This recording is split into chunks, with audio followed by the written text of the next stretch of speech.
ਵਾਹਿਗੁਰੂ ਜੀ ਕਾ ਖਾਲਸਾ ਵਾਹਿਗੁਰੂ ਜੀ ਕੀ ਫਤਿਹ। ਅੱਜ ਆਪਾਂ ਆਪਣੇ ਮਨ ਬਾਰੇ ਗੁਰਬਾਣੀ ਦੇ ਵਿੱਚੋਂ ਵਿਚਾਰ ਸਮਝਣ ਦਾ ਯਤਨ ਕਰਾਂਗੇ ਕਿ ਬਹੁਤ ਸਾਰੇ ਜੀਵਾਂ ਦਾ ਇਹ ਸਵਾਲ ਹੁੰਦਾ ਹੈ ਕਿ ਮਨ ਕੀ ਹੈ। क्योंकि वार वार जदों आप गुरबाणी पढ़ते हाँ, गुरबाणी नूं सुनते हाँ, तो उस विच वार वार मन का भेद दिता जाता और मन नूं ही उपदेश किया जाता है। बहुत सारे जिहड़े जीव आ, चाहे वो धार्म के रस्ते चलते हैं, उन्होंने मन का बोध नहीं होता। जिन्नी देर तक सानू मन का बोध नहीं, असी अध्यात्मिक मार्ग के उपर नहीं चल सकते। परमार्थ के रस्ते उपर चल के अपना जीवन लक्ष्य के विच प्राप्ति नहीं कर सकते।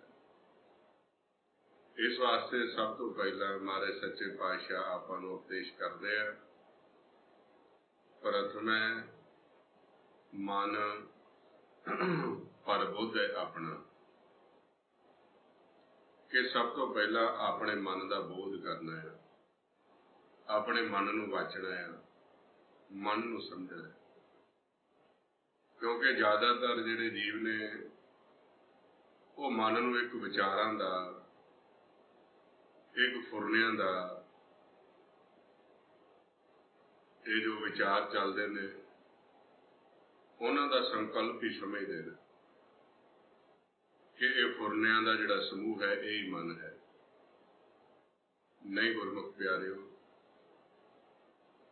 फुरने वखरे ने और मन वखरा है।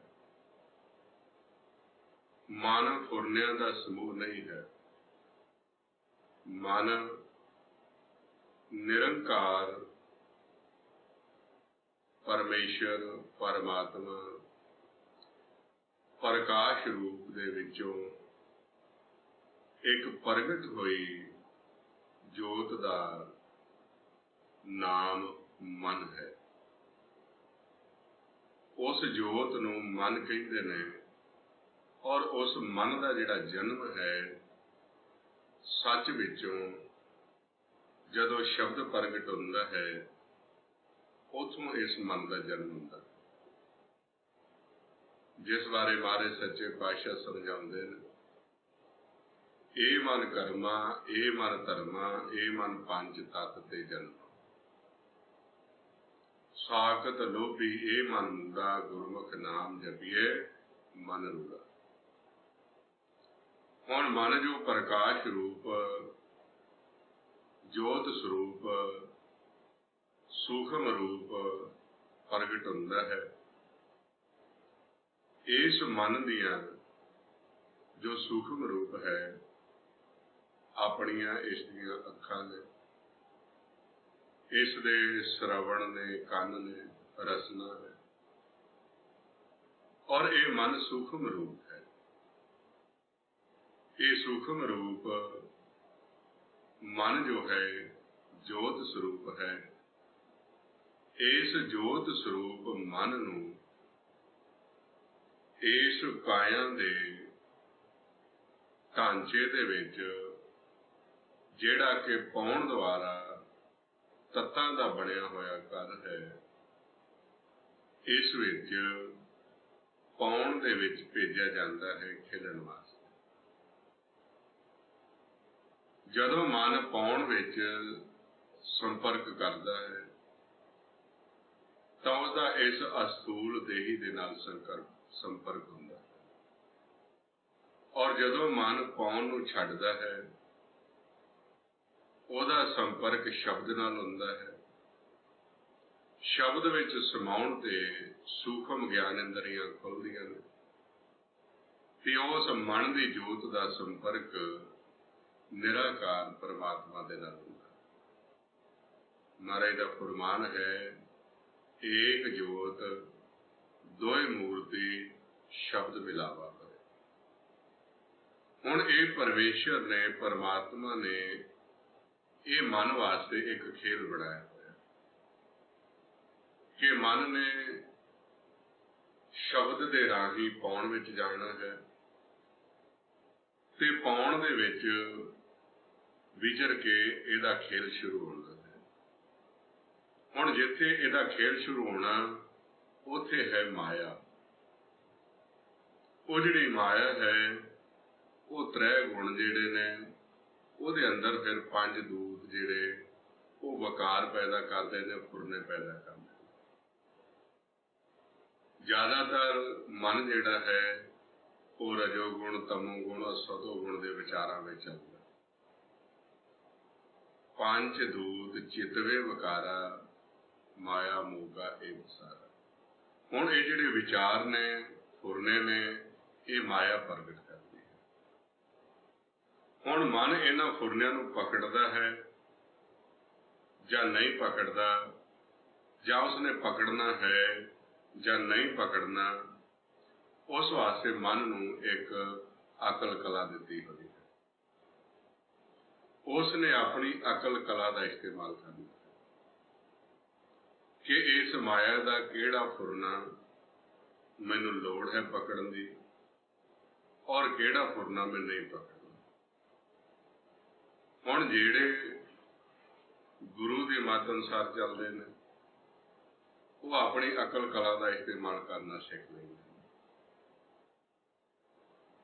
वो इस पाउण विच प्रवेश होके इस माया के घर विच विचरदे होए अपनी लिव शब्द नाल जोड़ी रखते हैं,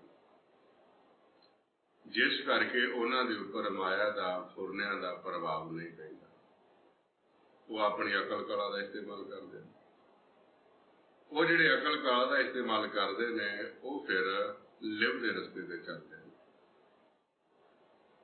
जिस तरह जिहड़े गुरमुख ने वो अपनी अकल कला का इस्तेमाल करते हुए लिव के रस्ते चल पैंदे हैं, विचर रहे संसार विच, लेकिन उन्हां दा जिहड़ा ध्यान है, सुरत है, मन है, वो लिव के रस्ते ते चल पैंदा। वो लिव के रस्ते ते किसने चलना है? मन ने। उसनूं अध्यात्म मार्ग कहिंदे ने, उसनूं प्रेम का रस्ता कहिंदे ने, प्यार का रस्ता कहिंदे ने, लिव का रस्ता क्या है। वो लिव के रस्ते ते चलण वाला जिहड़ा मन है वो हौली हौली निरंकार परमात्मा दे अपने सत स्वरूप दे नेड़े हुंदा। जिहड़ा मन लिव के रस्ते नूं भुल जांदा है ਉਹਦੇ ਉੱਪਰ माया के विचारों का, फुरनियां का, सैंसियां का, चिंतावां का, रजो तमो सतो का प्रभाव पै जाता। वो उस माया के प्रभाव के हेठ अपनी इस अकल जोत का इस्तेमाल करना शुरू कर देंगे और वो धात के रस्ते ते चल पैंदा।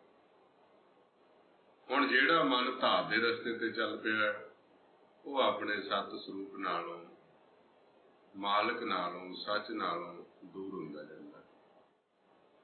वो धात के रस्ते ते चल पिया। इथों ही दो रस्ते चल पैंदे ने जिस नूं मार कहंदे लिव धात दोए दा। हुण बहुत सारे जिहड़े जीव ने वो इस मन के खेल नूं नहीं समझदे भी मन इथों दा रहण वाला नहीं है, मन ने वापस जाना है जिथों आया है। हुण माया ने जिहड़े विचार फुरने दे दिते, प्रभाव पा लिया, उन्हां विचारां दे विच वो दुखी होण लग जांदे ने, परेशान होण लग जांदे ने, किसी नाल दुविधा में चले जांदे ने, निंदा चुगली में चले जांदे ने, ईर्खा में चले गए, सहिंसे में चले गए, चिंतावां में चले गए, वो परेशान रहन लग जांदे। वो समझ नहीं पाउंदे, वो समझते कि असीं दुखी हो रहे हैं, परेशानियां बढ़दियां हैं, लेकिन वो इस खेल को नहीं समझते कि सानू इत्थे दुखी करने वाली ये माया है और माया दे ये पंज दूत ने, जिस करके वो अपना जिहड़ा जीवन है वो दुखों दे विच ही, इन्हां विचारां दे विच ही, इन्हां परेशानियां दे जीवन उन्हां नूं फिर समझाउणा करदे ने भी तुसीं इत्थे आके भुल्ले हो, तुसीं आपे दी पछाण करो, तुसीं अपने आप की पहचान करो कि तुसीं तां इत्थों दे रहण वाले ही नहीं, तुहाडा तां इह घर ही नहीं है, तुहाडा तां इह देश ही नहीं है,